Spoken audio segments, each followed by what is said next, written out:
Indian Ocean glimmered under the June sun as the MV Wanhai 503, a massive container ship, sailed from Colombo to Mumbai. At 270 meters long, she was a floating city, her decks stacked high with containers carrying goods for the world. The 22 crew members, men from Taiwan, Indonesia, and Myanmar, moved through their routines, maintaining engines, checking cargo, and sharing meals. The voyage was uneventful, the sea calm, the sky clear. The ship's cargo ranged from electronics to textiles, packed tightly in thousands of containers. Each crew member played a vital role, their confidence born from years at sea. As the Wanhai 503 steamed along the Kerala coast, the days passed in a familiar rhythm. The Indian shoreline was just over the horizon, a promise of land and routine completion. But deep in the underdeck hold, an unseen danger was building, one that would soon shatter the peace of this ordinary voyage. The crew, unaware, continued their duties, trusting in their training and each other. The ship made good time, everything proceeding as planned. No one suspected the disaster that was about to erupt below deck. Monday, June 9th, began like any other day at sea. At 10:30 a.m., a violent explosion ripped through the heart of the Wanhai 503. The blast shook the ship, throwing crew members off their feet and filling the corridors with a deafening boom. Alarms blared as thick, toxic smoke poured from the underdeck hold. A container had exploded, igniting a chain reaction among the tightly packed cargo. The captain ordered an immediate damage assessment. 4 crew members, 2 Taiwanese, 1 Indonesian, 1 Myanmarese, grabbed firefighting gear and rushed toward the inferno. The rest of the crew scrambled to contain the chaos, their training battling panic. The fire was fiercer than any drill, the smoke choking and blinding. The firefighting team descended into darkness, determined to save their ship. The ship's internal comms crackled with urgent commands. The explosion was only the beginning. The real nightmare was just starting. The crew braced for what would come next. The fate of the Wanhai 503 now hung in the balance.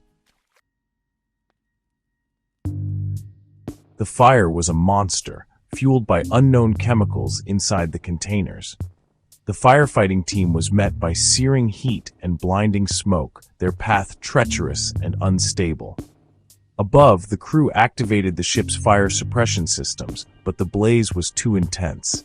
Suddenly, more explosions rocked the vessel, sending flames bursting through the hatches and onto the main deck. The 4 men below were cut off, their radios falling silent. The fire raged out of control, consuming the ship's midsection and warping steel. The captain realized the fight was lost. The ship was becoming a death trap. The crew's efforts, though heroic, could not stop the inferno. The air filled with toxic fumes, decks became impassable. The battle shifted from saving the ship to saving themselves. The realization was grim. Survival was now their only goal.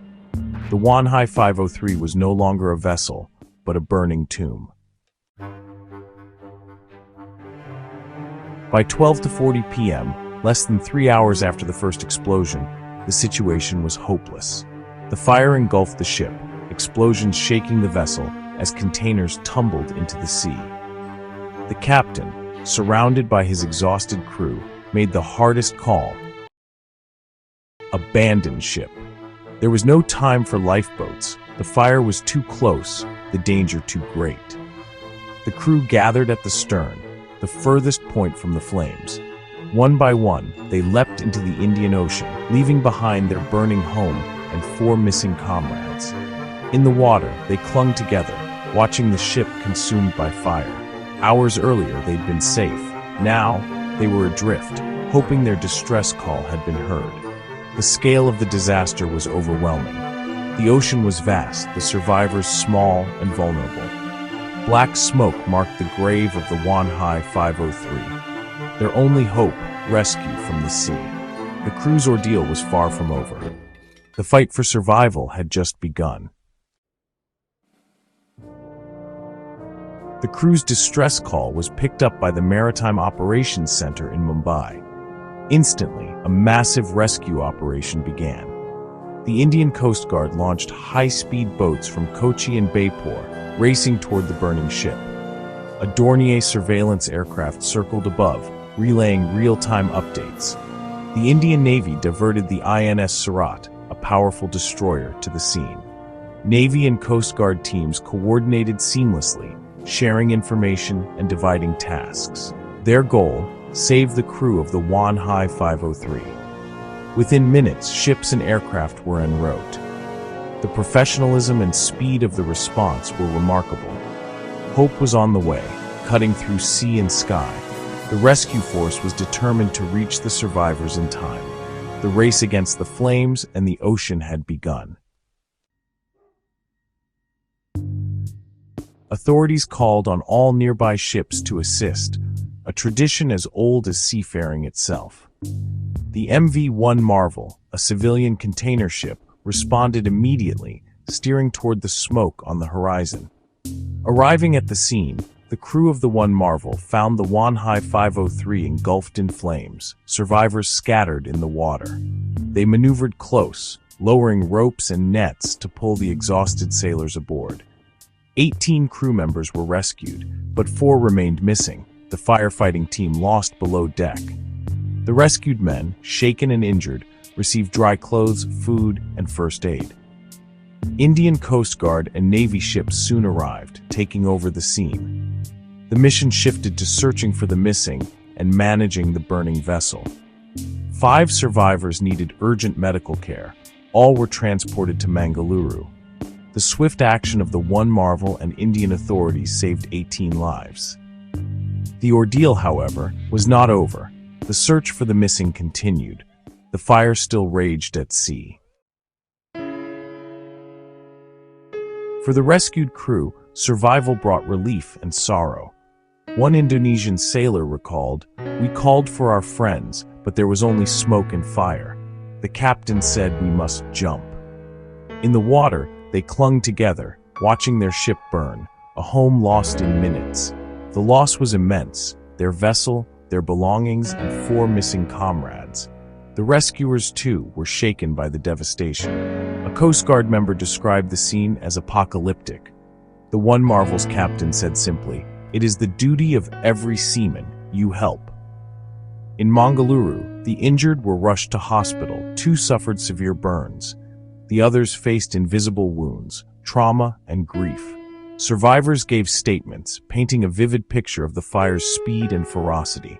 Their thoughts remained with the missing 2 Taiwanese, 1 Indonesian, 1 Myanmarese. The tragedy was deeply felt by all. The scars of that day would last a lifetime. News of the disaster spread quickly worldwide. Singapore, the ship's flag state, expressed deep gratitude for India's swift response. The professionalism of the Indian Navy and Coast Guard was praised by Singapore's High Commissioner. The rescue was a testament to international maritime cooperation. The ship's Taiwanese owners and German managers coordinated with Indian authorities and Dutch salvage experts. The Wanhai 503's ordeal showed how interconnected the maritime world is. A multinational crew, a Singapore-flagged ship, a Taiwanese owner, a German manager, and a Dutch salvage team, all united by crisis. The focus shifted to salvaging the vessel and protecting the environment. The disaster was a tragedy, but the response was a model of global teamwork. Saving lives in the sea became everyone's mission. Even after the survivors reached shore, the Wanhai 503 continued to burn, a drifting hazard off Kerala's coast. Indian Navy and Coast Guard ships formed a protective cordon, preventing the vessel from endangering the coastline or shipping lanes.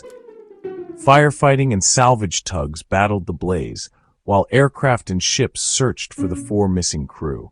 As days passed, hope for their survival faded. The search became a solemn duty to those lost in the fire.